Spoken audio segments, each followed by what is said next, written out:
नमस्कार, मी भाग्यश्री. माझा आवाजमध्ये आपलं स्वागत आहे. पिंपरी चिंचवड महापालिकेच्या निवडणुकीत महाविकास आघाडी बरोबर काँग्रेसची युती होणार की नाही याबाबत काँग्रेस शहराध्यक्ष कैलास कदम यांनी सविस्तर माहिती दिली आहे. पिंपरी चिंचवड महानगरपालिकेच्या सार्वत्रिक निवडणुका जाहीर झालेल्या आहेत. या निवडणुकीचं आरक्षण काही दिवसापूर्वीच जाहीर झालं आणि आरक्षणाच्या माध्यमातून ज्या काही आमच्या पक्षाच्या मुलाखती आहेत तर पक्षाच्या वतीने मुलाखती तिन्ही ठिकाणी सुरू झाल्या आहेत. पिंपरी चिंचवड शहरामध्ये 3 ब्लॉक आहेत, भोसरी, पिंपरी आणि चिंचवड. आम्ही तिन्ही ब्लॉकमध्ये, भोसरीमध्ये आमच्या काही मुलाखती सुरू झाल्या, चिंचवडमध्ये सुरू झाल्या आणि पिंपरीमध्ये देखील सुरू झाल्या. ज्या पद्धतीने आरक्षण जाहीर झालेले आहे त्यानुसार 32 प्रभागामध्ये जवळपास 128 उमेदवार त्या ठिकाणी निवडणुकीला सामोरे जाणार आहेत आणि प्रत्येक ठिकाणी उमेदवारांची एक चांगल्या प्रकारची त्या ठिकाणी पक्षाकडे ओढ आहे आणि ज्या ज्या ठिकाणी मी फिरलो त्या त्या ठिकाणी मध्ये अनेक पक्षामध्ये इच्छुक असणारे मोठ्या प्रमाणात काँग्रेस पक्षाला मानणारा वर्ग हा निवडणुकीसाठी पुढे येतोय आणि स्वतः त्या ठिकाणी येऊन फॉर्म भरतायत. आणि जो काही आता तुम्ही गोरे साहेबांनी प्रश्न विचारला, बापूसाहेब गोरेंनी, की बिहारची निवडणूक ज्याचा निकाल काल लागला. बिहारच्या निवडणुकीमध्ये तुम्हाला कल्पना आहे की त्यांनी कशी एक तो चित्र कसं निर्माण त्यांनी केलं. लाडक्या बहिणीच्या माध्यमातून 75 लाख महिलांना ज्या पद्धतीने व्यवसायासाठी त्यांनी 10,000 रुपये दिले, हे 10,000 नेमके हे करदात्या नागरिकांच्या खिशाला कात्री लावून हे पैसे अधिकृत त्या ठिकाणी रिश्वत मी म्हणून ही रिश्वत त्या ठिकाणी त्या महिला भगिनींना त्या ठिकाणी देण्याचं काम भाजपने बिहारमध्ये केलेलं आहे. अनेक वल्गना त्या ठिकाणी त्यांनी केल्या आहे आणि हे सगळं करत असताना देशाला आर्थिक संकटामध्ये नेण्याचं एक महापाप त्या ठिकाणी झालेलं आहे. बिहारमध्ये देखील झालेलं आहे. देशाला आर्थिक संकटामध्ये देशावरती प्रचंड मोठा जवळपास 250 लाख कोटीपेक्षा जास्त देशावरती कर्ज आहे. 9 लाख कोटीपेक्षा जास्त राज्यावरती, महाराष्ट्र राज्यावरती कर्ज आहे. पिंपरी चिंचवड महानगरपालिकेच्या ठेवी त्या ठिकाणी मोडण्यात आलेले आहे. असा एक भयंकर या करदात्या नागरिकांना लुटण्याचं काम, एकतर्फी कार्यक्रम या भाजपचा या शहरामध्ये देखील सुरू आहे. उदाहरणार्थ तुम्हाला सांगायचं म्हणजे नागरिक, हे करदाते नागरिक पूर्णपणे कंटाळलेले आहेत. त्यांना या शहरामध्ये एक मोकळा श्वास पाहिजे. ज्या काँग्रेसने हे शहर निर्माण केलं, ज्या काँग्रेसने या शहर निर्माण करत असताना स्वर्गवासी अण्णासाहेब मगर असतील, तत्कालीन त्यावेळेसचे मुख्यमंत्री वसंतदादा पाटील साहेब असतील, त्यांच्या माध्यमातून हे शहर निर्माण झालं आणि हे शहर निर्माण होत असताना स्वर्गवासी तत्कालीन मुख्यमंत्री यशवंतरावजी चव्हाण साहेब यांच्या माध्यमातून हे औद्योगिकरण झालं, ज्या माध्यमातून काँग्रेस पक्षाचे 3च ब्रीदवाक्य होते, म्हणजे 3 शब्द होते: अन्न, वस्त्र आणि निवारा.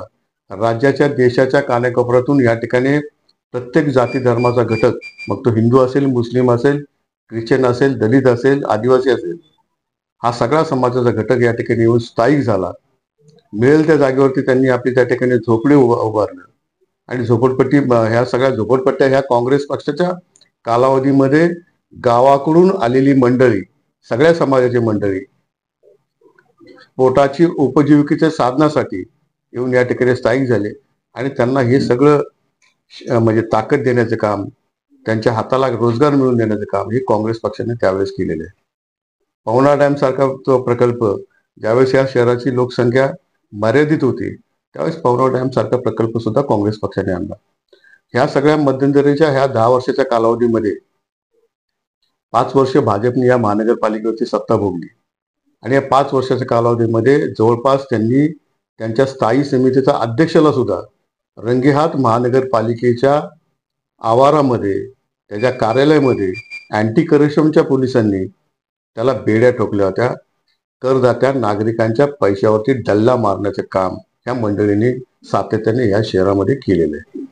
आघाडी आमची ही, परवाच माझ्या कार्यालयामध्ये राष्ट्रवादी काँग्रेसचे अध्यक्ष तुषारजी कामते, शिवसेनेचे सन्माननीय संजोगजी वाघेरे पाटील, माजी आमदार गौतमजी चाबुसवार या ठिकाणी आमची पहिली बैठक झालेली आहे आमच्या 2-3 वेळा बैठकी देखील झालेल्या आहेत आणि जो काही सारांश असेल महाविकास आघाडीच्या माध्यमातून, निश्चितपणे महाविकास आघाडी ही होणारच आहे. पण त्याचा पूर्णपणे सारांश आम्ही जो काही आमची चर्चा या शहरामध्ये आमच्या सगळ्या आमचा निर्णय होईल त्यानंतर आमची कोर कमिटी आहे.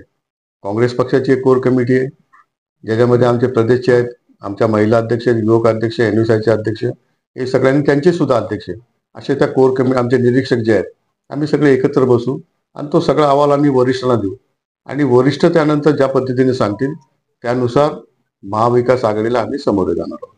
आमची पक्षाची बघा साहेब मूठ तर पूर्णपणे बांधलेली आहे.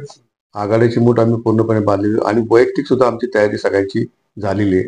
जशी आमची वैयक्तिक तयारी झाली आहे तशी राष्ट्रवादी काँग्रेस शरद पवार गटाची पण झालेली आहे. शिवसेना उद्धव बाळासाहेब ठाकरे त्यांचीही झालेली आहे. आम्ही सुद्धा सगळ्या 128 जागा लढवण्यास आम्ही पूर्णपणे सज्ज आहोत. ते सुद्धा त्यांच्या माध्यमातून सगळेजण सज्ज आहेत. पण आमच्या मतांची कुठेही विभागणी होता कामा नये. हा निश्चित तो धोका आम्हाला सगळ्यांना त्या ठिकाणी आम्ही समजून आम्ही एकत्र येण्याचा त्या ठिकाणी आमचा मानस आहे.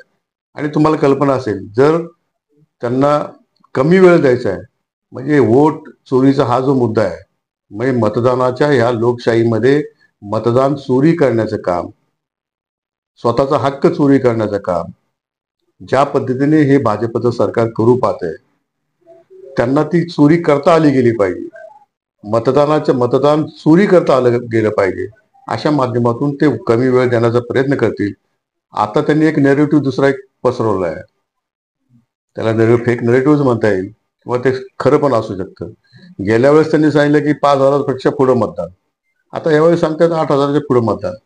पण यावेळेस करदाते नागरिक या शहरामधले जे त्रस्त आहेत पाण्याच्या प्रश्नावरनं, जे त्रस्त आहेत कचऱ्याच्या समस्यावरनं, जे त्रस्त आहेत आरोग्याच्या समस्यावरनं, जे त्रस्त आहेत रोजगाराच्या समस्यावरनं, रस्ते असतील, लाईट असेल, ड्रेनेज लाईन असेल, गटर असेल, स्टॉर्म वॉटरच्या लाईन असतील, तुमच्या वाहतुकीचा प्रश्न असेल, डम्पिंगचा प्रश्न असेल, याच्यावरती नागरिक करदाते नागरिक हे पूर्णपणे त्रस्त झालेले आणि त्या अनुषंगाने निश्चितपणे या शहरामध्ये बदल तर निश्चितपणे होणारच आहे आणि महाविकास आघाडी आमची त्या ठिकाणी सत्तेवरती निश्चितपणे आणि मनसे हे मुंबई पुरते मर्यादित ते चाललेले आहेत.